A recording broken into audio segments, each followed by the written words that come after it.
तो hello friends, तो आज हम इकोनॉमी का लेक्चर नंबर 5 स्टार्ट कर रहे हैं। तो हमने प्रीवियस लेक्चर में पढ़ा था कि जो एलएनपी है मार्केट प्राइस पे निकालते हैं, लेकिन जो फैक्टर कॉस्ट है वो एक्चुअली में purest form of national income होता है। क्यों? क्योंकि फैक्टर कॉस्ट जो रहता है इसमें प्रॉफिट इंक्लूडेड रहता है। जहाँ पे हम मार्केट प्राइस की बात करें तो क्योंकि यहाँ पे टैक्स भी जोड़ते हैं मार्केट प्राइस में, और टैक्स जो है प्रॉफिट का पार्ट नहीं रहता है। ठीक है, तो आज हम अपना इन्फ्लेशन का स्टार्ट करते हैं लेक्चर। तो इन्फ्लेशन क्या होता है? इन्फ्लेशन है किसी बास्केट ऑफ कमोडिटी की प्राइस अगर बढ़ जाती है, बास्केट ऑफ कमोडिटी की प्राइस अगर बढ़ जाती है तो उसको हम बोलते हैं इन्फ्लेशन।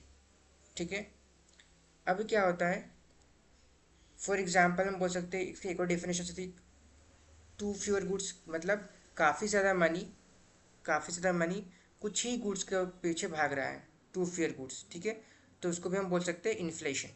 ओके, अब यहाँ पे दो टाइप्स के इन्फ्लेशन होते हैं, based on rates, based on causes. हम उसको डिफ्रेंशिएट कर सकते हैं। तो हम पहले रेट्स से देख लेते हैं। तो इन्फ्लेशन बेस्ड ऑन रेट्स में क्रिपिंग आता है जो 3% के अराउंड रहता है, वर्किंग आता है जो 3% से 10% के बीच में रहता है। ठीक है, तो उसको इन दोनों इन्फ्लेशन को हम बोलते हैं मॉडरेट इन्फ्लेशन, कि मतलब ज़्यादा नहीं है। थर्ड एंड फोर्थ आता है गैलोपिंग, मतलब थर्ड इन्फ्लेशन गैलोपिंग, जो 10 to 50% के आसपास रहता है, जो काफ़ी हाई रहता है। ठीक है, अब लास्ट आता है हाइपर इन्फ्लेशन, जो कि वेरी हाई रहता है। इसमें कोई वैल्यू मतलब 50 से अबव जा रहा है, और इसमें कोई एग्जैक्ट वैल्यू नहीं कहाँ तक जाएगा। ठीक है, उसको हम बोलते हैं हाइपर इन्फ्लेशन। अब यहाँ पे दो टाइप के इन्फ्लेशन हमारे पास है। फर्स्ट होता है कॉस्ट पुश इन्फ्लेशन, सेकेंड होता है demand pull inflation. Demand pull inflation, demand कौन करता है? कंज्यूमर करते हैं, तो इसको बोलते हैं demand pull inflation. For supply side cost push inflation. ठीक है, अब सप्लाई साइड इन्फ्लेशन में क्या क्या आ सकता है? फॉर एग्जांपल आपके रॉ मटेरियल शॉर्टेज पड़ गई है, तो आप उसको सब जो भी प्रोडक्ट है उसको मैन्युफैक्चर नहीं कर पा रहे, तो सप्लाई कम हो चुकी है उसकी। ठीक है, रेट ऑफ इंटरेस्ट, बैंक जो है काफ़ी ज़्यादा इंटरेस्ट रेट चार्ज कर रही है, उसकी वजह से जाके सप्लाई में इशू आ रहा है। इंक्रीज इनडायरेक्ट टैक्सेस, मतलब गवर्नमेंट टैक्स आपसे बहुत ज़्यादा ले रही है, तो आपके प्रोडक्ट की डिमांड, प्रोडक्ट के जो आप बढ़ा नहीं पा रहे हो। ठीक है, इनडायरेक्ट टैक्सेस। देन आता है सप्लाई शॉक्स, फॉर एग्जांपल कोई डिज़ास्टर, नेचुरल डिज़ास्टर आ गया है, तो रोड ब्लॉक हो गए सारे, तो आप प्रोडक्ट को सप्लाई नहीं कर पा रहे हो। ठीक है, तो ये सब आता है सप्लाई साइड इन्फ्लेशन में और कॉस्ट पुश इन्फ्लेशन में। इसके बाद आता है demand side inflation. Demand side inflation में आता है increase money supply, for example, या फिर growing economy and rising incomes. अब ये दोनों फॉर एग्जांपल हम लेते हैं। फॉर एग्जांपल इंडिया की जीडीपी ग्रोथ बढ़ चुकी है, जीडीपी ग्रोथ बढ़ चुकी है। अब यहाँ पे जब जीडीपी ग्रोथ बढ़ गई है तो क्या होगा? मतलब क्या, लोगों की सैलरीज बढ़ चुकी है। अब लोगों की सैलरीज बढ़ चुकी है मतलब क्या? अब वो ज़्यादा पैसा खर्च करेंगे, मनी सप्लाई इंडिया मार्केट में बहुत बढ़ गई है। मनी सप्लाई बढ़ गई है मतलब डिमांड बढ़ गई है। अब डिमांड बढ़ गई है मतलब क्या? लेकिन सप्लाई साइड अभी तक इतनी जल्दी कवर अप नहीं कर सकता, मतलब कि डिमांड को सेटिस्फाई नहीं कर सकता। तो क्या होगा? मार्केट में हर चीज़ की प्राइस शूट अप हो जाएगी, काफ़ी ज़्यादा बढ़ जाएगी। ठीक है, उसी के साथ इंक्रीज गवर्नमेंट एक्सपेंडिचर, गवर्नमेंट बहुत सारा खर्चा कर रही है, काफ़ी ज़्यादा पैसा फ्री में बांट रही है, तो उसके उसके भी इन्फ्लेशन आ सकता है। उसके बाद इन्फ्लेशन एक्सपेक्टेशन, मतलब क्या? फॉर एग्जांपल मार्केट में किसी प्रोडक्ट के दाम गिर रहे हैं, तो आप क्या करोगे? सोचोगे कि आज और रुक जाते हैं, आज और रुक जाते हैं, कल मार्केट के प्राइस और गिर जाएंगे, तब हम जाके ये प्रोडक्ट को ख़रीद लेंगे। तो इससे होता क्या है कि इन्फ्लेशन एक्सपेक्टेशन, मतलब आप एक मार्केट में एक्सपेक्ट कर लेते हैं कि प्राइस के गिरेंगे तब जाके हम खरीदेंगे, जिसकी वजह से क्या, डिमांड कम हो जाती है मार्केट में। उस जिसके कारण डिमांड कम हो गई तो मतलब क्या, प्राइजेस राइज हो जाते हैं या फिर। ठीक है, उसके बाद आता है disaster. At the time of natural disaster which side of inflation will you face, मतलब डिजास्टर के टाइम पे अपन को कौन सा कॉस्ट पुश इन्फ्लेशन फेस करते हैं या डिमांड पुश इन्फ्लेशन? तो हम फेस करते हैं कॉस्ट पुश इन्फ्लेशन, मतलब सप्लाई साइड इन्फ्लेशन। जब डिजास्टर आता है तो हमारी सप्लाई साइड ब्लॉक हो जाती है, जिसकी वजह से हमें कॉस्ट पुश इन्फ्लेशन फेस करना पड़ता है नेचुरल डिजास्टर में। उसके बाद एक पॉइंट आता है श्रिंकफ्लेशन। श्रिंकफ्लेशन क्या होता है? मतलब कि आप एक पार्ले जी का पैकेट खरीद रहे हो 5 रुपये में, उसकी साइज़ है बिग।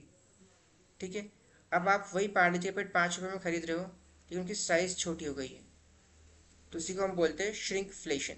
ठीक है, इसके बाद आता है हम इन्फ्लेशन को कैटेगराइज कर सकते हैं स्ट्रक्चर्ड इन्फ्लेशन, किस किस रीजन की वजह से आता है, structured inflation, hoarding and cartelization. Structural inflation मतलब क्या होता है, इकोनॉमिक वीकनेस के, फॉर एग्जांपल परमिसेबल गुड्स मतलब जो ग्रीन लीफी वेजिटेबल्स है वो जल्दी सड़ जाते हैं। अब जल्दी सड़ जाएंगे तो क्या होगा, आप उसको कंट्रोल नहीं कर सकते, ठीक है। अब कंट्रोल नहीं कर सकते मतलब कि आप उसको स्टोर करके नहीं रख सकते, वेयर हाउसेस आपके पास कोल्ड स्टोरेज नहीं है, जिसकी वजह से सारे वेजिटेबल्स जल्दी सड़ जाते हैं। एकदम से सप्लाई राइज होता है, एकदम से सप्लाई कम या ज़्यादा हो जाता है, जिसकी वजह से प्राइस में मार्केट में बहुत ज़्यादा फ्लक्चुएशन आता है, ठीक है। तो उसी को बोलते हैं हम स्ट्रक्चर्ड इन्फ्लेशन। मतलब क्या, आपकी कंट्री में जो इंफ्रास्ट्रक्चर है वेल डेवलप नहीं है, जिसकी वजह से ये इन्फ्लेशन आता है। सेकंड आता है होर्डिंग। मतलब क्या, कोई पर्सन है जो अपने गोदाम में काफ़ी सारा माल इकट्ठा कर रहा है। मतलब क्या, आपके हिसाब से प्राइस बढ़ले बहुत ज़्यादा है, मटर की मार्केट सप्लाई बहुत ज़्यादा है, एक पर्सन जो बहुत सारा होर्डिंग मतलब इकट्ठा करके रख रहा था कि जब वो प्राइस बढ़ जाए उस सामान की तब जाके वो मार्केट में सेल करे, ठीक है। तो उसको हम बोलते हैं होर्डिंग। और इसी पे गवर्नमेंट ने एसेंशियल कमोडिटीज़ एक्ट में लगा रखा है। मतलब क्या, अगर कोई प्रोडक्ट इसके अंदर आता है तो आप उसको एक लिमिट से ज़्यादा इकट्ठा करके नहीं रख सकते, आपको मार्केट में सेल करना पड़ेगा, ठीक है। फॉर एग्जांपल इसका बेस्ट एग्जांपल है मास्क एंड सैनिटाइज़र, गवर्नमेंट ने एसेंशियल कमोडिटीज़ एक्ट में रख दिया था ताकि लोग इसकी होर्डिंग नहीं कर पाए और इसके मार्केट प्राइस बराबर रहे, अफोर्डेबल रहे, ठीक है। इसके बाद आता है कार्टेलाइजेशन। मतलब क्या, कि ग्रुप ऑफ पीपल, सप्लाई और सेलर जो है एक ग्रुप बना लेते हैं और उसके प्रोडक्शन में इंक्रीज और डिक्रीज करते रहते हैं ताकि प्राइस में वो प्राइस को मैनिपुलेट कर सके।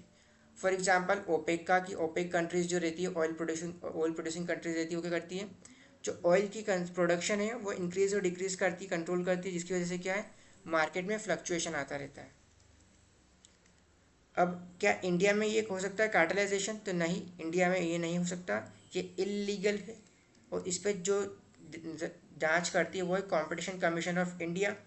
Competition commission of India CC act of 2002 के थ्रू क्रिएट की गई है, और ये एक स्टैट्यूटरी बॉडी, क्यों, क्योंकि एक लॉ के थ्रू क्रिएट करी गई है, ठीक है। अब उसके बाद हम देखते हैं दो टाइप के इन्फ्लेशन होते हैं। फर्स्ट होता है WPI इंडेक्स, तो एक मेजरमेंट का टूल है, world whole price index and consumer price index. Whole price मतलब वही कि आप थोक में कोई मार्केट से सामान खरीद रहे हो, ठीक है, तो उसको बोलते हैं हम होल प्राइस इंडेक्स, जहाँ पे काफ़ी ज़्यादा क्वांटिटी में प्रोडक्ट्स डिलीवर होता है। कंज्यूमर प्राइस इंडेक्स मतलब कि एक मार्केट प्राइस पे जो लोग हम लोग खरीद रहे हैं। अब होल प्राइस में क्या है, हम सर्विस कंसिडर नहीं करते, डायरेक्टली सेल कर देते हैं। इसका बेस ईयर 11-12 है, 2011 एंड 12, ठीक है। Measures inflation in the wholesale market. वही हम बात करें कंज्यूमर प्राइस इंडेक्स की, तो इसका बेस ईयर 2012 है, इंक्लूड्स गुड्स एंड सर्विसेज को भी इंक्लूड करता है, ठीक है। अब जब हम बात करें WPI की, होलसेल प्राइस इंडेक्स की, तो इसमें हम इसको 3 कैटेगरी में डिवाइड करते हैं। प्राइमरी आर्टिकल्स, जो हम ज़रूरत के सामान है, fuel and power and manufactured items, तो ये सारे नंबर्स दिए गए इसके। टोटल नंबर हमको याद रखना है वो जो है 697 कमोडिटीज़ है जो होलसेल प्राइस इंडेक्स में कैलकुलेशन में यूज़ होती है, ठीक है। सबसे ज़्यादा वेटेज जो है 64% मैन्युफैक्चर को दिया गया है। उसके बाद आता है एक रमेश चंद कमेटी, जिसने कुछ रिकमेंडेशंस प्रोवाइड करी है जो अभी तक इम्प्लीमेंट नहीं हुई है, ठीक है। यहाँ पे उन्होंने कहा है कि होलसेल प्राइस इंडेक्स में सर्विस को भी इंक्लूड किया जाए, ठीक है, सर्विसेज को भी इंक्लूड किया जाए। जो कमोडिटीज़ है उनको इंक्रीज़ करने का बताया गया है। फॉर एग्जांपल पहले अभी 697 है अभी के लिए, और उसको इंक्रीज़ करके 1196 कर दी जाए। इसमें मेडिसिनल प्लांट्स को जैसे एलोवेरा, मेंथोल एंड फेनल को भी इंक्लूड किया जाए। For example green tea, sanitizers, mushroom, brown rice, इसको भी इंक्लूड किया जाए, ठीक है। सो अभी के लिए रिकमेंडेशन है। अब आते हैं हम CPI पे, कंज्यूमर प्राइस इंडेक्स पे। तो कंज्यूमर प्राइस इंडेक्स को हम जब कैलकुलेट करते हैं तो इसको काफ़ी सारे पार्ट में डिफ्रेंशिएट कर रखा है। फॉर एग्जांपल हम जब अर्बन सेक्टर की बात करते हैं तो इसमें मार्केट प्राइस अलग रहती है, ठीक है, डिमांड के कारण मार्केट प्राइस अलग रहती है। वही हम बात करें एग्रीकल्चर की, फार्म सेक्टर की, तो वहाँ पे जो किसानों की जो डिमांड्स है वो अलग रहती है, तो उसके लिए इंडेक्स भी अलग होना चाहिए। तो हमारे पास है IW, इंडस्ट्रियल वर्कर इंडेक्स, ठीक है, IW इंडस्ट्रियल वर्कर इंडेक्स, उसके बाद हमारे पास है अर्बन मैनुअल एम्प्लॉयज़ के लिए इंडेक्स है। उसके बाद एएल, तो एग्रीकल्चर लेबरर्स के लिए हमारे पास एक अलग से इंडेक्स है। अभी ये जो है ओल्ड वन है, ये ओल्ड वन है, इनको हम कंसिडर कैलकुलेशन में यूज़ नहीं करते, लेकिन लेकिन अभी भी इनको कैलकुलेट किया जाता है। फॉर एग्जांपल ओनली आईडब्ल्यू और एएल को कैलकुलेट किया जाता है, यूएनएमई को कम्प्लीटली कैंसिल, मतलब इसको अब कैलकुलेट नहीं किया जाता है। ठीक है, अब आईडब्ल्यू में क्या आता है, इंडस्ट्रियल वर्कर में 463 आर्टिकल्स है। सर्विसेज, हाँ इसे हम इंक्लूड करते हैं। एग्रीकल्चर में सर्विस इंक्लूड नहीं करते, क्यों सर्विसेज बहुत नेग्लिजिबल है, मतलब ना के बराबर प्रोवाइड होती है। इसमें गुड्स जो है 60 है। ठीक है, इसको कैलकुलेट कौन करता है, मिनिस्ट्री ऑफ लेबर, और इंडस्ट्रियल वर्कर वो भी मिनिस्ट्री ऑफ लेबर कैलकुलेट करता है। ठीक है, अब इनकी अभी हमको यूज़ नहीं करते, लेकिन कैलकुलेशन का मतलब क्या है, मतलब अभी भी हम इनको कैलकुलेट क्यों करते हैं। तो फॉर एग्जांपल जो गवर्नमेंट ऑफिसर्स रहते हैं, उनकी सैलरी हर साल तो इंक्रीज़ नहीं होती। ठीक है, तो क्या होता है कि गवर्नमेंट जो है आईडब्ल्यू पे इन्फ्लेशन कैलकुलेट करती है और उनको हर जुलाई के महीने में डीएनएस अलाउंस देती है। मतलब क्या, इन्फ्लेशन के लिए जो भी इन्फ्लेशन बढ़ा है उसके अनुरूप उनको डीएनएस अलाउंस दिया जाता है। ठीक है, उसके बाद आता है, हम आगे चलते हैं। अब हमारे पास जो न्यू इंडेक्सेस है जिसको हम कंसिडर करते हैं वो है सीपीआई कंबाइंड, जिसमें हम 299 आर्टिकल्स है हमारे पास, सीपीआई अर्बन जो 460 आर्टिकल्स है, और सीपीआई रूरल जिसमें 448 आर्टिकल्स है।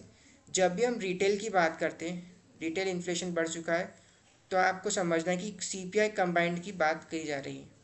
ठीक है, अब सीपीआई कंबाइंड रूरल अर्बन इन सब में ये 6 कैटेगरीज हमारे पास है अभी फ़िलहाल के लिए। ठीक है, फूड एंड बेवरेजेस, पान टबाको, intoxicants, clothing and footwear, housing, fuel and light and miscellaneous, दूसरे से टॉपिक्स। अब जब भी वही सेम टॉपिक रिटेल इन्फ्लेशन की बात करेंगे तो हमेशा हमें समझना है सीपीआई कंबाइंड की हम बात कर रहे हैं। अब डिफ्लेशन क्या होता है, तो डिफ्लेशन में क्या होता है, प्राइसेस आर फॉलिंग डाउन, मतलब कि प्राइस बहुत ज़्यादा गिर गई है किसी कमोडिटी की। ठीक है, अब जब हम बात करते हैं why don't we move in same direction, मतलब क्या, फॉर एग्जांपल आप होलसेल प्राइस इंडेक्स की बात करो तो आप एक टाइम पे देखोगे एक ही साल में 2011 में होलसेल प्राइस इंडेक्स जो है बढ़ रहा है, लेकिन जो कंज्यूमर प्राइस इंडेक्स है वो गिर रहा है, लो बता रहा है। क्यों, ऐसा क्यों होता है, तो पहला आता है बास्केट ऑफ कमोडिटीज़, मतलब क्या कि आपने जो बास्केट ऑफ कमोडिटीज़ ली है, जो आपके आइटम्स है बास्केट में वो डिफरेंट है, जिसकी वजह से फॉर एग्जांपल एक आइटम जो बास्केट ऑफ डब्ल्यूपीआई में और दूसरा आइटम वो अवेलेबल सीपीआई में है ही नहीं, तो इसकी वजह से क्या हो रहा है, इन्फ्लेशन, आपको मतलब लग रहा है कि इन्फ्लेशन बढ़ रहा है होलसेल प्राइस में। ठीक है, उसके बाद आता है बेस ईयर, तो मतलब क्या, आपका बेस ईयर डिफरेंट है, 11-12 है और 11-12 है, इसकी वजह से हो सकता है। और दूसरा आता है बेस इफेक्ट, मतलब क्या, बेस इफेक्ट क्या होता है, फॉर एग्जांपल सपोज करो हमने बेस ईयर और हमने किसी डब्ल्यूपीआई का बेस ईयर ले लिया, डब्ल्यूपीआई का बेस ईयर ले लिया 2019। अब सपोज करो 2019 में जो है बहुत ज़्यादा बारिश आई, बाढ़ आई, सूखा आया, जिसकी वजह से एग्रीकल्चर कमोडिटी जो है काफ़ी लो प्रोडक्शन हुआ, सप्लाई बहुत कम रहा। ठीक है, और आपका बेस ईयर 2019 है। अब इस ईयर से आप कंपेयर करोगे 2021 का, 21 में बारिश जो है ज़्यादा नहीं हुई, नॉर्मल प्रोडक्शन हुआ है। क्या हुआ है, नॉर्मल प्रोडक्शन हुआ है, लेकिन क्योंकि आपने बेस ईयर अच्छा नहीं लिया था, इसमें आपका ऑलरेडी डिमांड कम थी, यहाँ पे आपकी रिकवरी दिखाई गई है, लेकिन आप इसको बोल रहे हो क्या कि आपका इंक्रीज प्रोडक्शन काफ़ी इंक्रीज़ हुआ, तो इंक्रीज़ नहीं हुआ है, एक्चुअल में ये नॉर्मल प्रोडक्शन है जो रेगुलर होना था। 2019 में बाढ़ या फिर अनप्रेसिडेंट इवेंट की वजह से ये सब आपको प्रोडक्शन कम हुई थी, तो इसी को हम बोलते हैं बेस इफेक्ट, मतलब आपने गलत बेस ईयर चूज़ कर लिया है। ठीक है, अब हम आते हैं फ्लेक्सिबल इन्फ्लेशन टारगेटिंग पे। तो फ्लेक्सिबल इन्फ्लेशन टारगेटिंग क्या होता है कि क्या इन्फ्लेशन किसी कंट्री के लिए अच्छा रहता है या बुरा रहता है। तो ऑफ कोर्स इन्फ्लेशन एक अच्छा है, एक ग्रोथ का इंडिकेटर है। फॉर एग्जांपल जब भी किसी कंट्री की जीडीपी बढ़ती है तो ऑब्वियसली बात है इन्फ्लेशन जो है बढ़ता है, मतलब क्या, along with growth you will experience inflation. ठीक है, अब इन्फ्लेशन बढ़ा है मतलब क्या, मार्केट में डिमांड बढ़ी है, तो ये क्या मार्केट के लिए गुड है? हाँ अच्छा है, ताकि जो ज़्यादा कंपनी हो मार्केट में सप्लाई अपनी इंक्रीज़ कर सके। फिर मार्केट में डिमांड ही नहीं रहेगी तो कंपनीज जो है मैन्युफैक्चर ही नहीं करेगी। अब फॉलिंग प्राइस, किसी चीज़ के दाम गिर जाते तो क्या वो अच्छा रहता है? कभी हाँ, पर हर टाइम नहीं। हर टाइम ऐसा होता नहीं। फॉर एग्जांपल फार्मर्स ने टमाटर सेल किए, अब टमाटर बिक रहे 2 रुपये kg, तो क्या उनको कुछ प्रॉफिट होगा? नहीं। इसलिए बोलते हैं कि फॉलिंग प्राइस हमेशा अच्छा नहीं रहता। जो हमारा तो हमारी जो आरबीआई है वो जो रहती है एक इन्फ्लेशन मेंटेन करके चलती है। वो जो है 4% का इन्फ्लेशन जो है बहुत कंट्री के लिए अच्छा माना जाता है हमारे लिए। अब इसको समझने के लिए हमें पहले समझना होगा हेडलाइन इन्फ्लेशन और कोर इन्फ्लेशन। अब हेडलाइन इन्फ्लेशन क्या होता है? For example basket of commodities में आए कुछ वॉलेटाइल आइटम्स है। वॉलेटाइल आइटम्स मतलब क्या? जिनकी प्राइस टेम्पररी टाइम के लिए काफ़ी ज़्यादा इंक्रीज़ और डिक्रीज़ होती रहती है। फॉर एग्जांपल पेट्रोल के प्राइस। अब पेट्रोल के प्राइस क्या है, 2 दिन काफ़ी ज़्यादा बढ़े लेकिन उसके बाद वापस से कम हो गए, नॉर्मल हो गए, ठीक है। या फिर ओनियन के प्राइस हमने देखा कि 1 महीने तक के तो बढ़े टमाटर और ओनियन के प्राइस बारिश कम या ज़्यादा होने से इसके बड़े प्राइस फिर एकदम से अगले महीने कम हो गए, वापस से नॉर्मल हो गए। तो इससे क्या होता है, इसमें हम देखते हैं हेडलाइन इन्फ्लेशन, मतलब सारी कंप्लीट बास्केट ऑफ कमोडिटी को हम इसमें लेते हैं। अब कुछ प्रोडक्ट ऐसे ऐसे रहते हैं जो शॉर्ट लिव्ड रहते हैं, मतलब क्या, कुछ टाइम के लिए इनका प्राइस राइज होता है, वापस से फिर ये नॉर्मल हो जाते हैं। लेकिन कई कंट्री के लिए अच्छा है, मतलब फॉर एग्जांपल आरबीआई अपनी पॉलिसीज़ हेडलाइन इन्फ्लेशन में बनाए, मतलब क्या, हर महीने आरबीआई अपनी पॉलिसी में इंटरेस्ट रेट इंक्रीज़ करे, अगले महीने इन्फ्लेशन ज़्यादा है तो फिर अगले महीने फिर से डिक्रीज़ कर दे, फिर से इंक्रीज़ कर दे। इन्फ्लेशन शॉर्ट लिव कुछ प्रोडक्ट की वजह से जो है फिर से आरबीआई इंक्रीज़ कर दे, फिर से डिक्रीज़ कर दे। तो क्या होता है, इससे मार्केट में अनसर्टेनिटी अनसर्टेनिटी क्रिएट होती है, तो ये इकोनॉमिकली अच्छा नहीं रहता है। तो इसीलिए आरबीआई क्या करती है, कोर इन्फ्लेशन, इसीलिए हम क्या करते हैं, कहते हैं कोर इन्फ्लेशन को यूज़ करना चाहिए। कोर इन्फ्लेशन से क्या होता है, इसमें से हम जितने भी वॉलेटाइल आइटम्स हैं उनको माइनस कर देते हैं। तो हमारी बास्केट ऑफ गुड्स है, हमारी बास्केट ऑफ गुड्स है माइनस जितने भी वॉलेटाइल आइटम्स हैं उसको माइनस कर देंगे, तो हमारा बनता है कोर इन्फ्लेशन। ठीक है। इसी के साथ हम 2 टॉपिक और समझ लेते हैं, real GDP and nominal GDP क्या होता है। तो हमने रियल जीडीपी क्या होता है, रियल जीडीपी में हम देखते हैं बेस ईयर, ठीक है। रियल जीडीपी हम बेस ईयर कैलकुलेट करते हैं, मतलब कि आपने 2011 और 12 जो आपने बेस ईयर ले रखा है अपना, यहाँ पे आप प्रोडक्ट कैलकुलेशन करोगे। अब यहाँ पे नॉमिनल जीडीपी, अब करंट मार्केट प्राइस में आप नॉमिनल जीडीपी कैलकुलेट करोगे, ठीक है। अभी क्या होता है, फॉर एग्जांपल आप बोलोगे कि इस ईयर जो है 2025 में जो है आपके प्रोडक्शन जो प्राइस है जीडीपी ग्रोथ बढ़ गई है, और आपने पुराने ईयर से कंपेयर नहीं कर रहे हो, तो क्या होगा, जब जीडीपी ग्रोथ बढ़ गई है मतलब ये नहीं कि प्रोडक्शन आपका बढ़ चुका है। हो सकता है कि इन्फ्लेशन, महंगाई मार्केट में बढ़ गई हो जिसकी वजह से प्रोडक्शन के दाम बढ़ गए हैं, और उसके दाम बढ़ने की वजह से जीडीपी ग्रोथ हायर दिखा रहा है, तो ये करेक्ट इंडिकेटर नहीं होता है, ठीक है। इसलिए नॉमिनल जीडीपी करेक्ट इंडिकेटर नहीं होता है। तो हम क्या करते हैं, जीडीपी ग्रोथ रेट में जो इंक्रीज़ हुई है उसमें से इन्फ्लेशन को माइनस कर देते हैं। जीडीपी जो ग्रोथ हुई है हमारी नॉमिनल में से इन्फ्लेशन को माइनस करके उसको रियल जीडीपी से कंपेयर करते हैं, रियल जीडीपी से कंपेयर करते हैं। अब सपोज करो आपने रियल जीडीपी को माना कि अब ये है 100, अब आपने इसमें इन्फ्लेशन हटा के बोला कि हमारी जो ग्रोथ प्रोडक्शन जो प्राइस है मार्केट में इन्फ्लेशन माइनस करके, ठीक है, 110 है, तो मतलब क्या कि जीडीपी में 10% का इंक्रीमेंट देखने को मिला है, ठीक है। तो ओके, आज के लेक्चर में इतना ही। आई होप आपको ये लेक्चर अच्छा लगा तो सब्सक्राइब करें और चैनल को लाइक करें। Thank you, bye bye.